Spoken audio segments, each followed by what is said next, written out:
Hello again. So yeah, I'm still working through chapter one, and like the first couple of pages of chapter one. I mean, I've read the entire chapter, but I'm still sort of working through my thoughts and arguments on it. And today I want to complain about Kant and Velleman's notion of authority. Um, and sort of the core problem here is that I just think like their notion of authority is completely wrong. And it's because they're using, or it's not completely wrong. They're using the word in a very specific way that strips almost everything out from like what we actually mean by authority normally and how authority normally actually works. And they're and in doing so, they produce something that is, I think, unrecognizable as authority. And um, do so on, I think, like totally spurious grounds because like the um uh because they they want authority to do something that authority doesn't do, basically. Um so I actually need to backtrack from where I was. So they're talking about duties as a practical requirement, a requirement to do something or not to do something. And they've got he's got these examples. If you want to read Kant in the original, you have to learn German. That's a practical requirement. Federal law requires you to make yourself available to serve on a jury. That's another practical requirement. Um, and um, his argument that these are not duties is that they are escapable.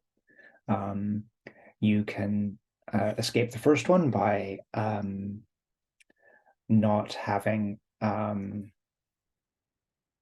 not wanting to recant in the original. Like if you don't want to do that, you don't have to learn German. And you can escape federal law as requirement to make yourself available on a jury to serve on a jury by not being subject to federal law. Um, and I think that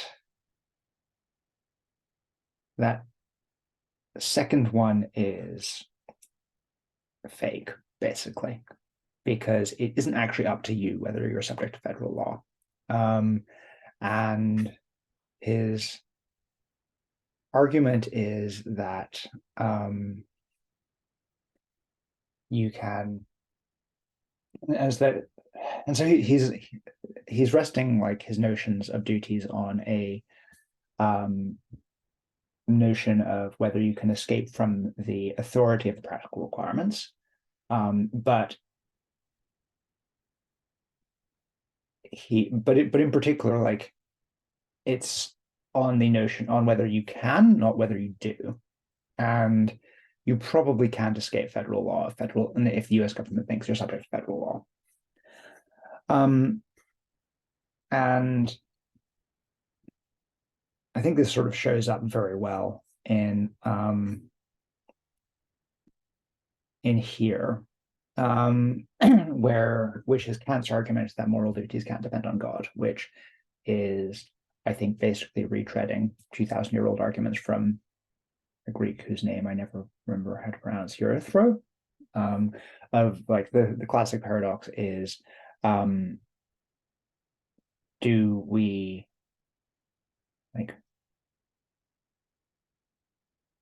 when the gods command us to be good, and command us to do particular things, are these things good because the god commands it, or does the god command it because they're good? And perfectly reasonable question, but the version in Kant is in many ways worse. And the reason why this is worse is because to require obedience to God on the grounds that God requires it would not be viciously circular at all, because that is not what this question means. The reason you obey God doesn't have to be some intrinsic moral duty. The reason you obey God is because if you don't, God's going to send you to hell or smite you, or turn you into a pillar of salt or something. Like, and this is how authority works. Authority works because there are consequences for not going along with authority. And the and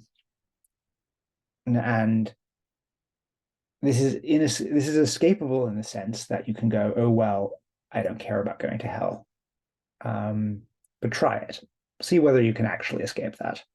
Um, Now, like the way I escape this is I don't believe in God or hell, and that's a different sort of escape. But like um but in the conditions where there is an all-powerful being who is telling you what to do and is promising you punishment if you don't do it, uh, you don't get to escape that simply because it isn't like a logical necessity that you have to do it. It's like at some level built into you as a human being is the idea that eternal suffering is bad.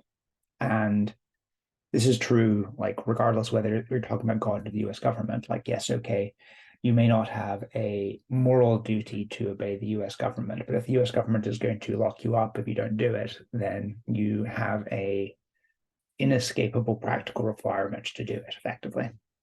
And um, and sort of this notion of consequences is built into the concept of authority to a large degree. Like authority comes from consequences, and those consequences don't have to be quite so direct. The like another example of things that he has here is authorities that come from things that are conditional on wants or desires. Um, and um, the above are implicitly examples of it. You want or desire not to go to hell, to be locked, not to be locked up in jail. But he's got the hypothetical requirement: if you want to punch someone in the nose, you have to make a fist. As a side note, I think this is like there's a subtle confusion of language a lot of the times where like um, his argument rests on literal meanings of sentences that don't mean that. Like if you want to here, I think means in order to, but um, like taking the literal read is fine here, just like a minor gripe. Um, if you want to punch someone in the nose, you have to make a fist. One way in which you might escape this is by not wanting to punch anyone, but the other way is that you don't have to obey this desire to punch someone in the nose. You can say, okay, yes, I want to punch you in the nose, and choose not to do so. And that is largely the correct thing to do. But in doing so, you are taking on the consequence that you're going to be sitting there fuming at how much this guy deserves to be punched in the nose, and that you're not doing it. Like you don't escape the authority of your emotional desires and needs by not following them. What you do is you take on like you accept the consequences as valid. And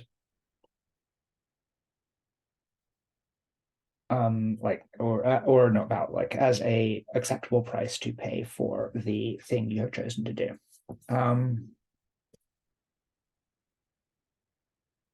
The um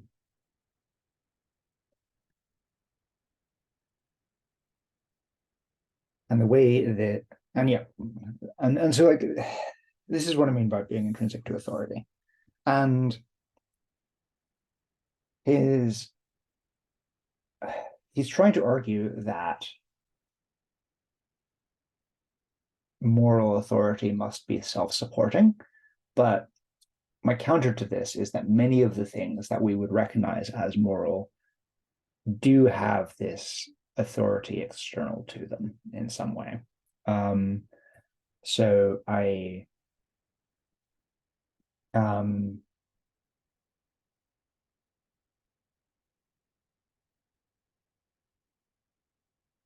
so for example, like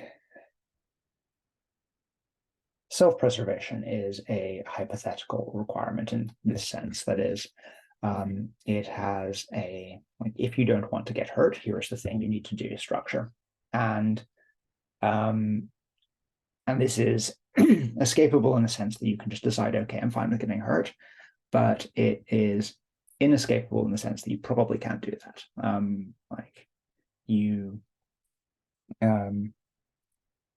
Like certainly there is a level of getting hurt that you will not escape the requirements for. But if it's someone else getting hurt, then then the fact that you don't want that to happen is a moral position, right? And it's no, and it doesn't, for me, feel much less escapable. Like if I, particularly if it's someone I care about, like if I see someone I care about getting hurt, then the reason I do something about this is that I desire them not to get hurt. And this is basically a moral position. It is like, it's not moral in the sense that Kant means it, because it lacks this inescapability. But I think it's a good example showing that the inescapability is wrong. Like caring for other people is a moral, like it is an intrinsic feature of morality. It is like it is a, I don't want to say it's necessarily a foundation, because I think there are ways you can build up morality in like slightly more abstract ways that sort of treat it as a consequence, not a foundation. But I'm not sure. Like I think for human beings, the fact that we care about other people is a large part of both being human and the foundation of our morality. And it is something that, in this sense, Kant would label hypothetical. And I think the only reason why he can get away with doing this is that he's trying to come up with this completely toothless notion of moral authority, where like it isn't founded on consequences. It isn't founded on like things you do or don't want, and is in some sense found and is instead founded on a pure reason. I know that's not quite true. Like I know there's the contradiction of the will stuff, which we'll get to later. So like he does try to bring the